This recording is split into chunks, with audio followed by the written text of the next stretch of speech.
Salary data for CFA charter holders can be hard to find, so I did the digging to help you guys discover what impact the CFA charter might have on your income. I'll walk you through a few different data sources I found, point out the most interesting findings, and add context that might not be obvious just by looking at the numbers. We'll break it down by different roles, years of experience, cities, and countries. I think you'll find some of this really surprising. Our first data source comes from payscale.com, and this chart shows base salary ranges by role for CFA charter holders. Here we can see that for entry-level roles like financial analyst and investment analyst, salaries start at about $53,000 per year and can go up to about $100,000 or $120,000 per year. For some of the most senior roles like chief financial officer and chief investment officer, base salaries can start at about $100,000 to $120,000 and go all the way up to $300,000. You'll notice that for all these roles, there's a pretty wide range of base salaries. People at the low end of the range might have only a few years of work experience and live in lower cost of living locations. At the high end of the range, you might have people with many more years of work experience who still have the same title and who live in more expensive cities. Here's page 2 of the payscale.com data. And here again, we see entry-level roles like investment associate range from about $52,000 to $120,000 base salary, and more senior roles like senior portfolio manager going all the way up to $250,000 for base salary. But again, we see a pretty wide range for every role because this does capture people with different years of work experience who live in different cities. If we average all of these roles together for CFA charter holders, we get an average base salary of $101,000 per year. Now, to make this data more useful for your situation, let's head over to wallstreetoasis.com. So Wall Street Oasis put together this salary guide using CFA Institute data and other data sources. Before, we were only looking at base salary amounts, but here we can see that it's very common for CFA charter holders to receive a cash bonus, retirement savings, or profit sharing that is on top of their normal income. So this table breaks out each position by total compensation, including base salary, bonus, and other compensation like stock grants or profit sharing. Here we can see the highest paid role is a chief investment officer at almost $400,000 of total compensation. That breaks out to a base salary on average of about $227,000 per year, an $85,000 bonus, and other compensation like stock grants and profit sharing of $95,000. Other high-paying jobs here include portfolio manager, director of investments, and portfolio manager for fixed income investments. You'll see that these roles pay total compensation between $213,000 to $251,000 on average, but you'll see that a big piece of that comes from bonus and other compensation. And I can tell you that these bonus amounts can vary a lot year to year. If the fund that the portfolio manager manages has a really bad year, it's possible that this bonus is actually zero. And on the other hand, if you have a really good year, this bonus might be a lot higher than this. So if you're pursuing a career in investment management and eventually want to be a portfolio manager, you have to be comfortable with your total compensation changing a lot year to year based on market conditions. Another high-paying role is relationship manager at $209,000 for total compensation on average. This is the kind of role that you might enjoy if you like talking to people and you like managing relationships. It's a little bit more of a sales role. So if you like finance and investing, but you don't necessarily want to be analyzing numbers and building financial models, this is a kind of role that might be a good fit for you. Buy-side research analysts average total comp between $180,000 and $190,000 per year, while sell-side research analysts average about $133,000 per year. On the lower end, we have more entry-level roles like performance analyst, financial analyst, and credit analyst. These roles average about $105,000 to $107,000 per year in total comp, with between $80,000 to $87,000 being your base salary.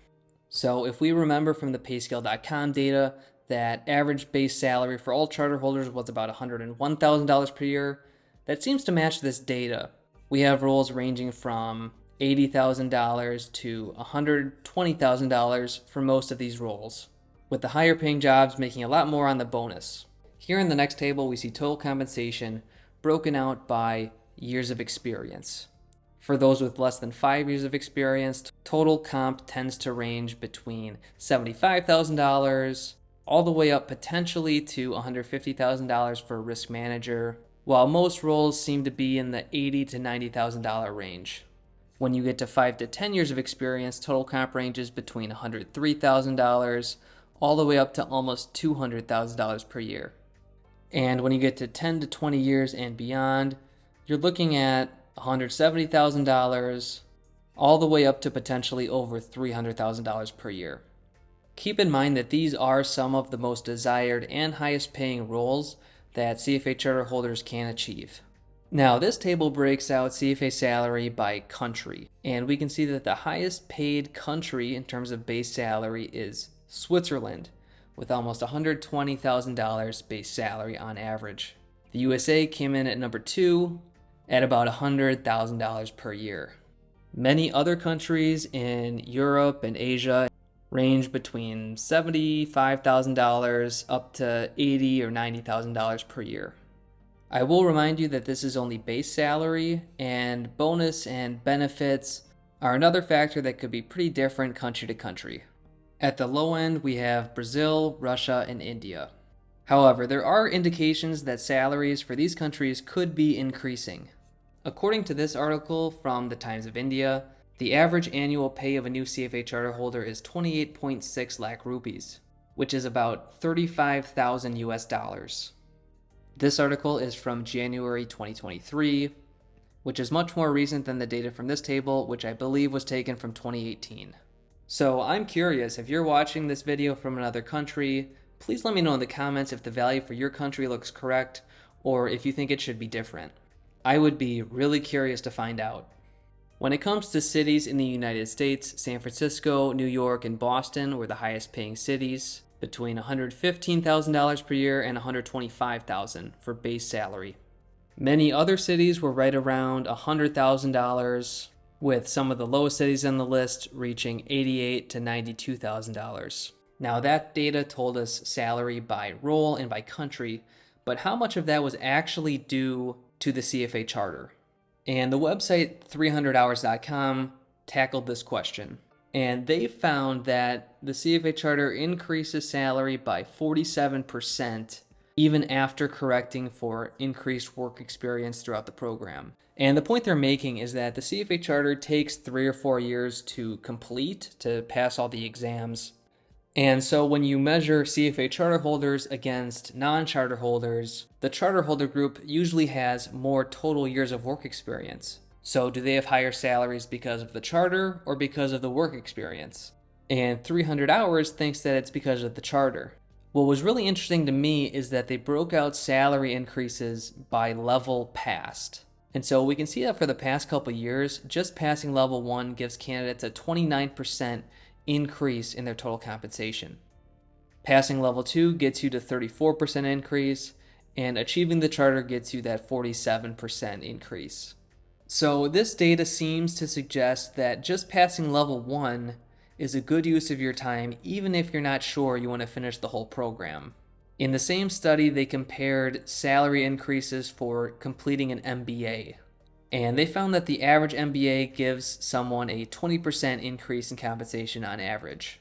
So that would suggest that the CFA provides a better financial payoff than an MBA. I will say that going to a top MBA program, like a top 10 program, will probably get you an increase much bigger than this 20%. This 20% is for the average of all schools. We'll take a look at one more study from analystprep.com. And this first chart measures what percent increase did a CFA charter holder get based on their current position. And this study found that portfolio manager roles got a much bigger increase in compensation than analyst roles. So this suggests that the CFA charter is most worth it for those who are able to achieve these higher level roles. And this chart shows how the CFA charter affected compensation over time in different industries. This top line is the average salary for a CFA charter holder going from entry level to experienced to late career. And we can see at entry level, the gap between CFA charter holders and non-charter holders is relatively small. but the further you get in your career, the bigger the gap becomes, meaning that you might have to wait a few years for the full benefit of your CFA charter to be realized. Just because you don't see the benefit the first couple years after getting your charter doesn't mean it won't pay off eventually. So I'm curious to hear from you guys. Do you think the numbers in these articles are accurate? Do you think the CFA charter is worth it? Let me know in the comments. Remember to subscribe for more videos, and I'll see you in the next one.